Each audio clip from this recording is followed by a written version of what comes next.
আমাদের এখানে একটা অতি প্রয়োজন, সেটা হচ্ছে হসপিটাল। আমাদের 12 ঘরে ইউনিয়নে একটা বিশেষ প্রয়োজন, একটা ড্রেনের প্রয়োজন। পলিটেকনিক কলেজের প্রাঙ্গণে একটা হাটের দরকার।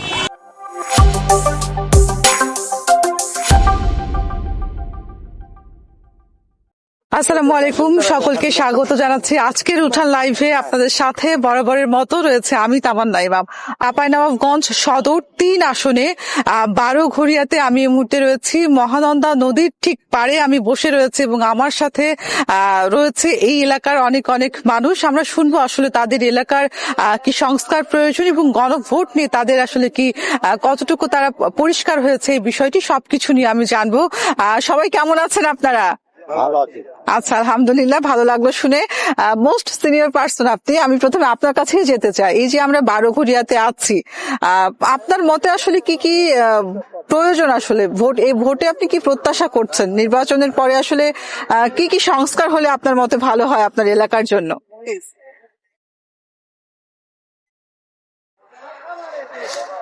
বিসমিল্লাহির রহমানির রহিম। সুষ্ঠু নির্বাচন, যেটা সুষ্ঠু নির্বাচন সেটাই জনগণের প্রত্যাশা করে। সুষ্ঠু নির্বাচন যেন হয়, বিশৃঙ্খলা যেন না হয়। যেই ক্ষমতায় আসুক না কেন, দল মতের কথা বলছি না, এলাকার উন্নয়ন যেন হয়, ঠিক এমনটাই প্রত্যাশা করি। রাস্তাঘাটের যে বেহাল দশা অবস্থা, সেগুলোর দিকে যেন তাদের নজর থাকে। দল মতের কথা আমি বলছি না। আর কি প্রয়োজন আসলে আপনার? আমাদের এখানে একটা অতি প্রয়োজন, সেটা হচ্ছে হসপিটাল। অতি গুরুত্ব প্রয়োজন। অনেক গরিব রোগী এখান থেকে যাচ্ছে, যে ওখানে চিকিৎসা করাতে লেগে যে অর্থের অপচয় বা যে সময়টুকু লাগছে, অনেক ঝুঁকি ঝামেলা পোহাতে হচ্ছে।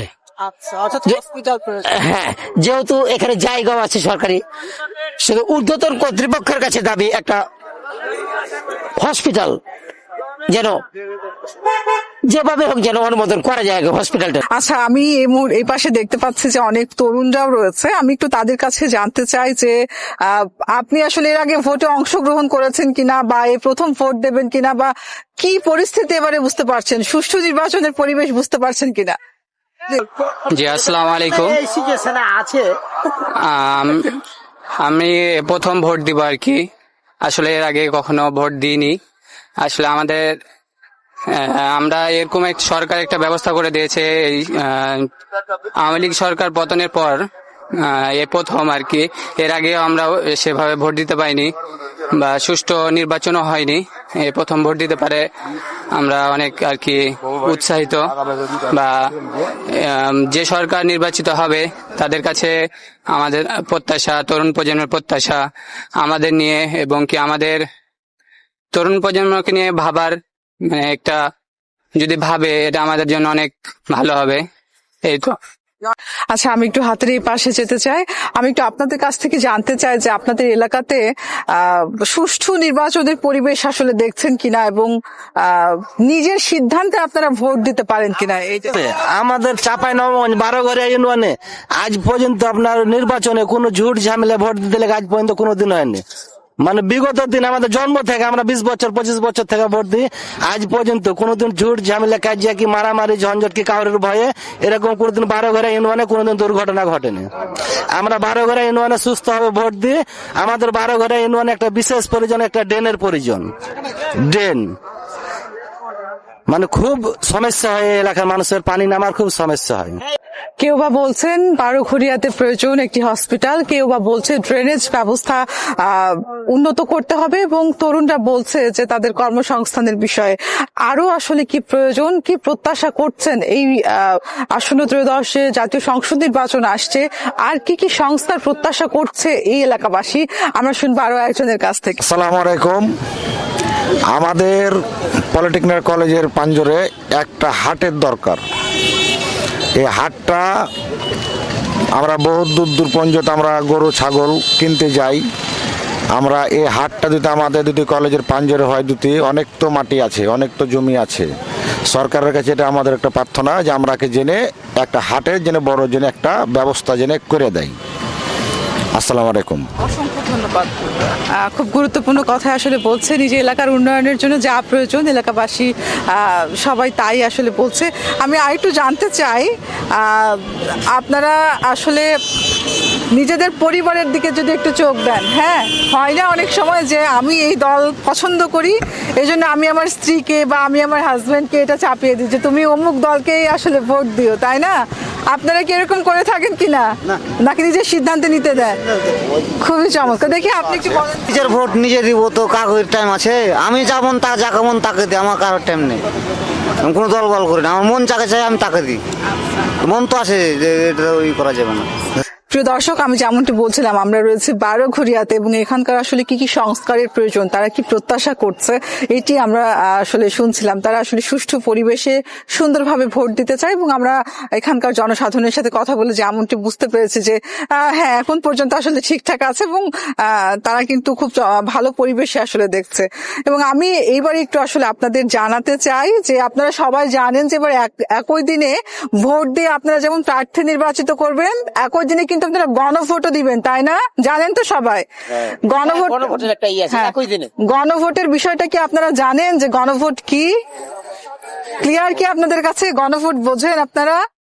গণভোট মানে সরকার একটা লয়, মানে গণভোট যে হ্যাঁ এবং না এর মাধ্যমে একটা ভোট দিতে হবে, এই বিষয়টা কি জানেন? আপনি বলেন না, না এটা তো আপনি বলে দিন। আচ্ছা, প্রত্যেকটা এলাকাতেই প্রিয় দর্শক আমরা যেমনটি বুঝতে পারছি যে গণভোটের বিষয়টি কিন্তু এখনো জনসাধারণের কাছে ক্লিয়ার না। তো এই বিষয়টি আমি আসলে আপনাদের ক্লিয়ার করতে চাই। আমরা সবাই জানি যে 12ই ফেব্রুয়ারি একই দিনে আসলে কিন্তু গণভোট অনুষ্ঠিত হবে এবং দেশের যে চাবি সেটা যাতে আপনার হাতে থাকে সেই জন্য অবশ্যই কিন্তু আমাদের গণভোটে অংশ নিতে হবে এবং আমাদের মতামত জানাতে হবে। আমরা জানি যে সংবিধান সংস্কারের একটা বিষয় কিন্তু এখানে রয়েছে। আমরা এটা কি সবাই জানি যে সংবিধান আমাদের দেশের দলিল, এটা কি আমরা বুঝি? আচ্ছা, তাহলে এই যে দেশের দলিল, আমাদের চিন্তা ভাবনা, এই বিষয়গুলো যাতে আমাদের সিদ্ধান্তে সরকার সিদ্ধান্ত নেয় তা আমাদের গণভোটেও অংশগ্রহণ করতে হবে। আমি একটু আপনাদের বলে দিতে চাই, আপনি যদি গণভোটে হ্যাঁ ভোট দেন তাহলে কি কি আপনারা আসলে ফলাফল পাবেন, এইটি একটু আমি আপনাদের বলি। যে তত্ত্বাবধায়ক সরকার, নির্বাচন কমিশন ও সরকারি কর্ম কমিশন পিএসসি গঠনে সরকারি দল ও বিরোধী দল একত্রে কাজ করবে। যদি আপনি গণভোটে হ্যাঁ ভোট দেন তাহলে তারা সকলে একত্রিত হয়ে কাজ করবে। সরকারি দল ইচ্ছে মতো সংবিধান সংশোধন করতে পারবে না। অর্থাৎ এখানে যদি আপনারা হ্যাঁ ভোট দেন তাহলে এই নিয়মটা আসলে চালু হবে যে সরকারি দল তার ইচ্ছে হলো একটা সিদ্ধান্ত নিজে নিয়ে নিল নিজের সুবিধার জন্য, জনসাধারণের কথা ভাবলো না, এটা আর করতে পারবে না। ঠিক আছে, এরকম একটা আইন তৈরি হবে। তারপরে তৈরি হবে সংবিধানের গুরুত্বপূর্ণ পরিবর্তনের ক্ষেত্রে গণভোটের বিধান চালু হবে। অর্থাৎ সংবিধান মানে বাংলাদেশের যে দলিলটা রয়েছে এটা যদি পরিবর্তন করতে চাই গণভোট দিয়ে, মানে জনসাধারণ আপনারা যারা রয়েছেন তাদের হ্যাঁ এবং না, এই যে আপনাদের মতামত, এইটার মাধ্যমেই তারপরে পরিবর্তন করতে পারবে। আপনাদের যদি অনুমতি না দেন, ভোট না দেন, তাহলে তারা আর পরিবর্তন করতে পারবে না।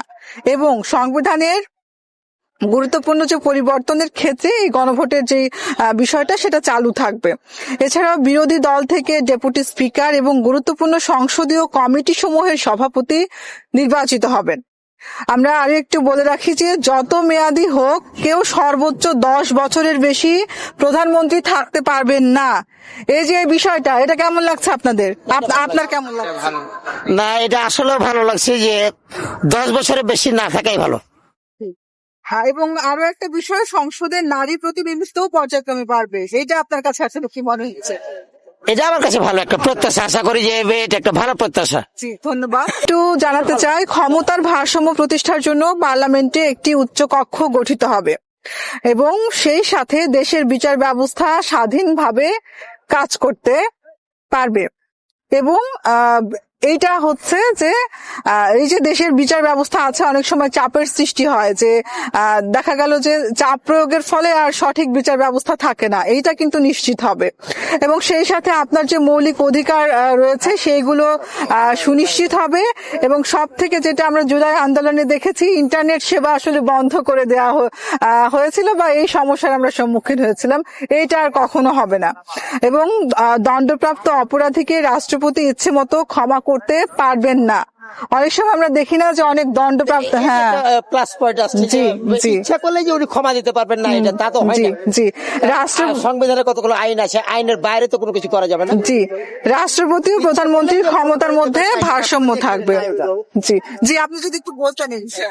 আমি এ বিষয়ে বলতে চাচ্ছি যে রাষ্ট্রপতি ইচ্ছাই করলে যে একজন দণ্ড অপরাধপ্রাপ্ত আসামিকে ক্ষমা করে দিতে পারেন, যেটা সংবিধানের বাইরে, সংবিধানের ভিতরে না। অর্থাৎ এটাকে আপনি সাধুবাদ জানাচ্ছেন। হ্যাঁ, এটা কোনো এটা হওয়া যায় না।